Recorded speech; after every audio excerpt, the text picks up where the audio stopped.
Please join us in welcoming the Director of Energy and Sustainability for the Javits Center, Yashi Dadhic, and the Interim Executive Director and Chief Executive Officer and Executive Vice President of Strategic Leadership and Global Outreach for the American Geophysical Union, Janice Lachance, in conversation with Skift Meetings Executive Editor, Andrea Doyle. Well, before we begin, I'd like to say how humbled I am to be on the stage with these two amazing individuals. I learned back in the green room that you're a part of the Biden administration and creating equitable pay systems for federal employees, yeah. As well as doing this job. Yes, my day job. And Yashi, you graduated from Harvard where you studied sustainability. Yes, I did. Well, thank you so much for joining us today. That's awesome. Thank you. So one of my favorite poets is Emily Dickinson, and it was Emily Dickinson who said, "One step at a time to get us there." And I thought that quote really held true for the issue of sustainability, because doing something is so much better than doing nothing at all. And one statistic that I find mind-boggling is that the events industry produces 10% of the world's carbon, 10%. So if we did what we could to make a difference, what a difference that would be. Mm-hmm. So I wanted to start with you, Janice. Your convention includes 25,000 attendees from more than 100 countries. Yes. How do you make a conference like that sustainable? First, let me tell you a little bit about AGU, if you don't mind. We represent a community of 130,000 Earth and space scientists around the world. They live in 147 countries. I'm working on the other 53. I'll get there. But they study everything from the core of the Earth, natural disasters. These fires that have been an issue are a huge focus of theirs. Earthquakes, volcanoes, the ocean, atmosphere, and they're the ones who are sending up those satellites, getting us those incredible pictures from deep outer space. So it's a really amazing group of people who are all doing very different things, but where they coalesce is around climate issues and climate research, and they're very passionate about it. So it is a priority for us, Andrea. We've defined sustainability kind of in a big picture way. We want it to be environmentally sound, but it also has to be economically feasible. We're all working with limited budgets. Our members, the scientists who attend our meetings, don't have unlimited funds to devote to this. And we want it to be socially equitable. We want there to be a social component. So our issue is really big picture, and we spend a lot of time with our venues, with our consultants, and with the vendors that we hire, understanding their version of sustainability. So every RFP, every conversation that we have is really grounded in that definition of sustainability, and that's how we've been able to make our members comfortable with coming to a large meeting, traveling to it, because they know that that's just a core principle and value for our organization. I also want to acknowledge Lauren Parr, who's our Senior Vice President for Meetings and Learning. Everything smart I say is because Lauren has done it and taught me on the way. Great. So collaboration obviously is very important. Yes. Yashi, here we are at Javits North. This is a $1.5 billion addition to the Javits Center, and sustainability is at the core of this addition. I mean, just last night, you were nice enough to take us on a little tour of the farm. I was blown away. Can you tell us a little bit about what makes this building so sustainable? Absolutely. Thank you so much for asking me that question and giving me the opportunity to share some information about the building. This building is 1.3 million square feet. And we have 1-acre farm in this. I'm not sure if you had a chance to take a look at it. In that farm, we produce more than 50 crops, and we have everything from A to Z, we call it, from arugula to zucchini. A lot of the products, a lot of the food that you probably have had here is coming from the fresh produce coming from our farm. We also have an orchard where we have about 32 apple trees and 6 pear trees. And I just learned in my meeting literally an hour back that from August till September, we have harvested about 400 pounds of apples this season so far. So that is very exciting in terms of the fresh produce that we are able to produce right here on the rooftop and directly coming to the plate. So we're reducing a lot of food miles on that. Other than that, this building is LEED Gold certified, where when we were doing the construction of this building, we were very conscious of the materials that we use for this. So the wood was all of it was sustainably sourced, and we did not source anything more than 500 miles from this building. So everything was local here as well. So we have all these amazing light fixtures that we see here. Everything is based on the occupancy, and we control which part of the building will be, the lights will be turning on, lights will be turning off, all the cameras, and everything is in a system where we are monitoring the energy efficiency of it, the escalators, the elevators, everything is dependent on the occupancy. If it is not in use, none of it is activated.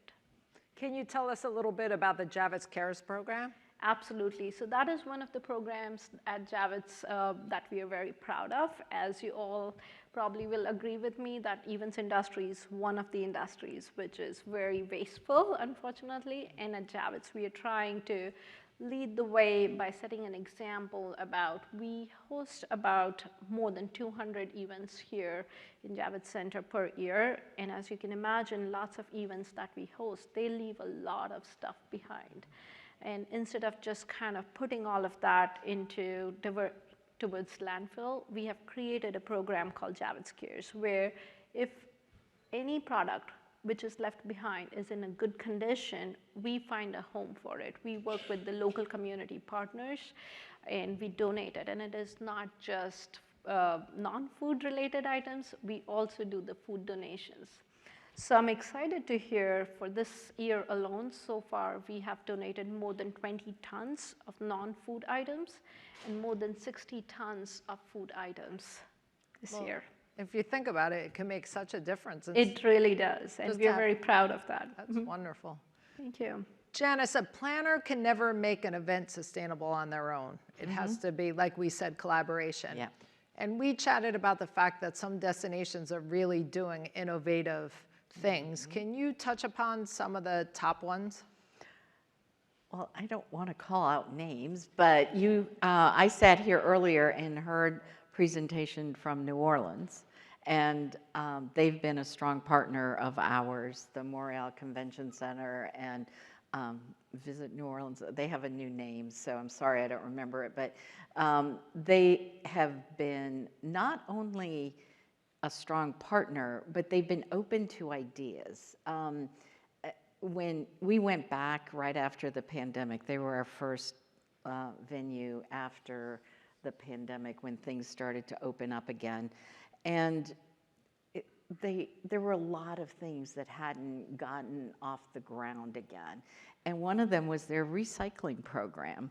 So we talked to them about that and said, our members are going to notice, first of all, and second, we're a really big conference. We can make a difference. And they were able to put something together in time for our conference that really made sense.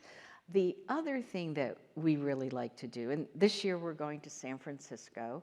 AGU went to San Francisco for some 40 years in a row, but then they renovated Moscone, and the part that was being renovated wasn't big enough for us. So we had to start moving around, and that's actually been a great experience.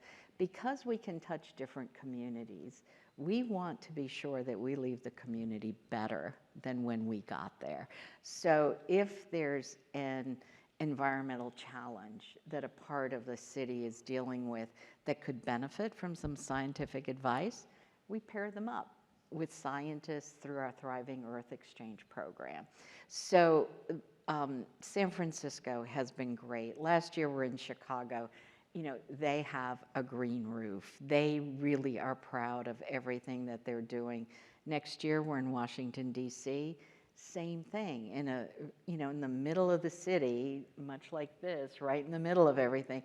They are really committed to sustainability. So we have been extremely fortunate to have partners. And one thing that we like to do, that Lauren does so well, is we like to connect them to each other. I know there's a strong competitive streak.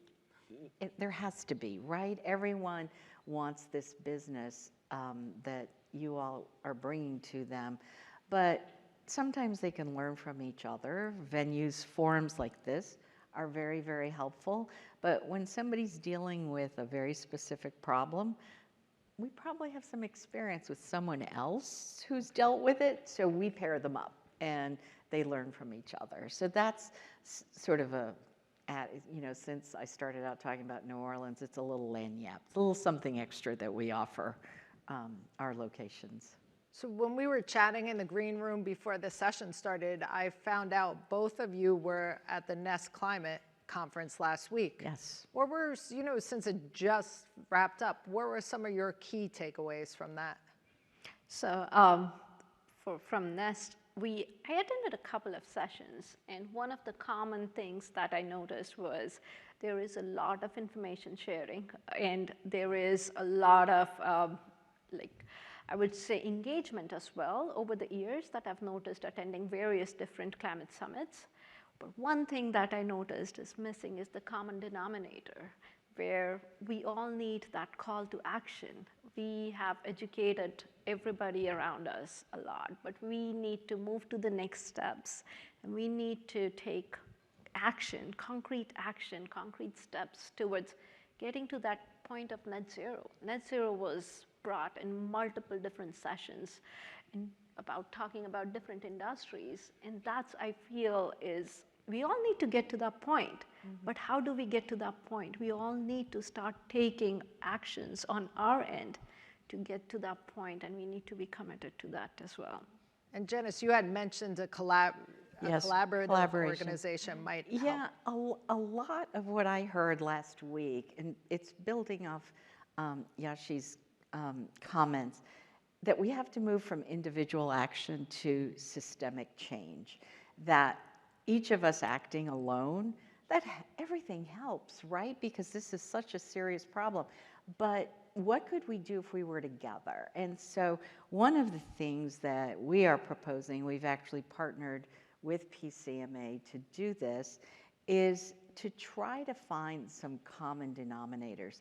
We talk about the importance of data, but everybody measures slightly different things. Could the events industry get together and agree on a scientifically proven methodology to gather data and make it transparent so that everyone's collecting the same thing, so that it's not the responsibility necessarily of the meeting planner to figure out whether it's apples to apples or apples to oranges.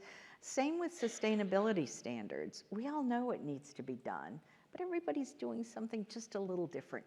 Can we get these great minds that are here on this stage all day and really learn from each other and get together and try to come up with a system that we can use to really make a tangible difference?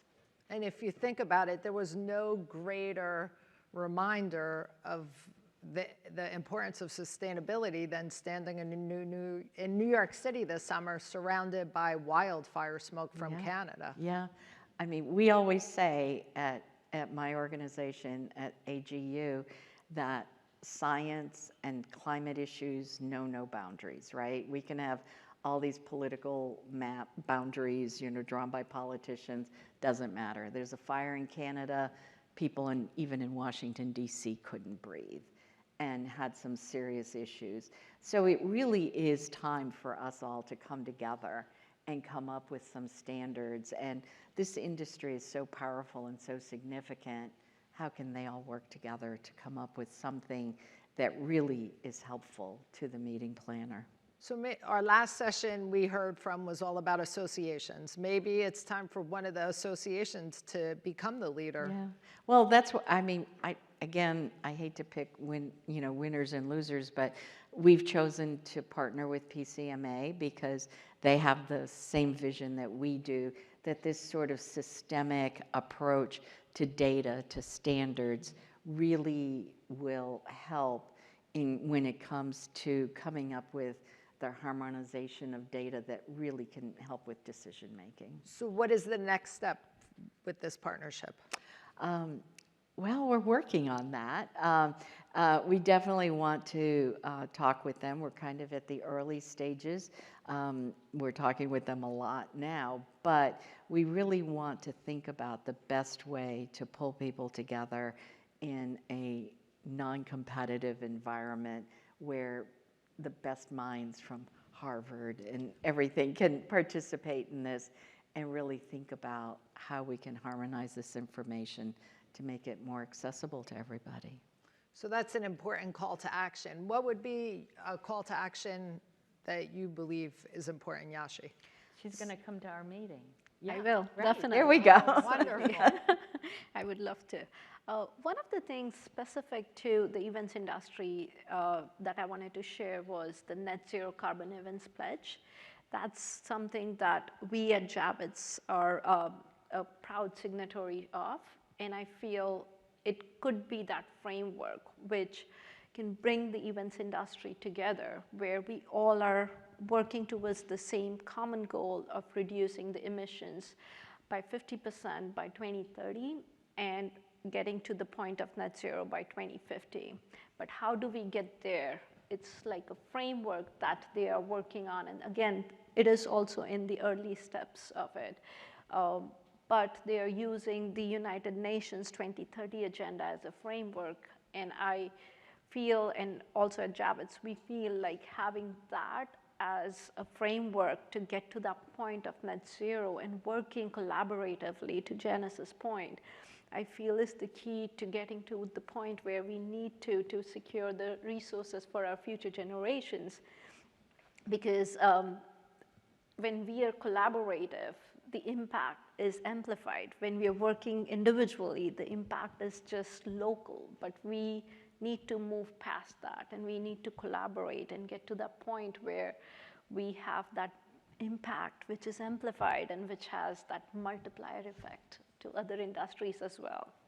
And I feel our industry, the events industry, the hospitality industry, has that power to lead by example. Yes, it does. And like we said at the beginning, and like you just said, how important collaboration is and how small steps can get you there.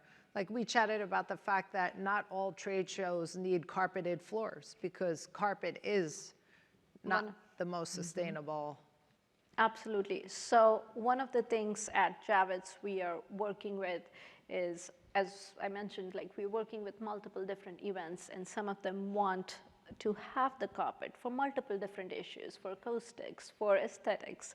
Right. And what we try to educate them during that is it's okay, but we work closely with the general contractors as well to kind of help them choose the carpet which can be reused multiple times. So for example, instead of going for a lighter color carpet, if the event goes for a darker color carpet, that can be reused multiple times, at a minimum 7 times. As compared to if a lighter color, a white color carpet was used, it probably won't be reused more than twice. Maybe we are pushing it at that point as well. And eliminating carpet whenever we can. And carpet is definitely one of the biggest struggles for the industry that we have. But I'm excited to share that the carpet that you see in this building, it's actually not one piece of carpet. It's actually different tiles. So if any particular part of the carpet is dirty or has any kind of damage, and we need to change something, we just have to change that tile carpet.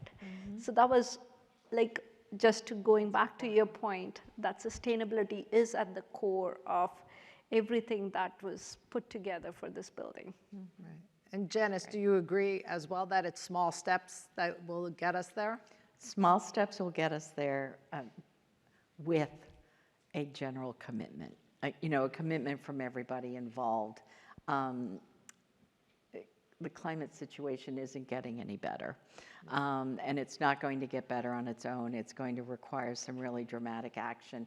And I think if we step up and take some of these steps that you've been hearing about all day, it'll keep it from having people tell us what to do. So let's take control of it. Let's take a leadership role and really make a big difference. Well, one step at a time, we'll get there. I thank you both so much. Thank you, Andrea. Thank you so much.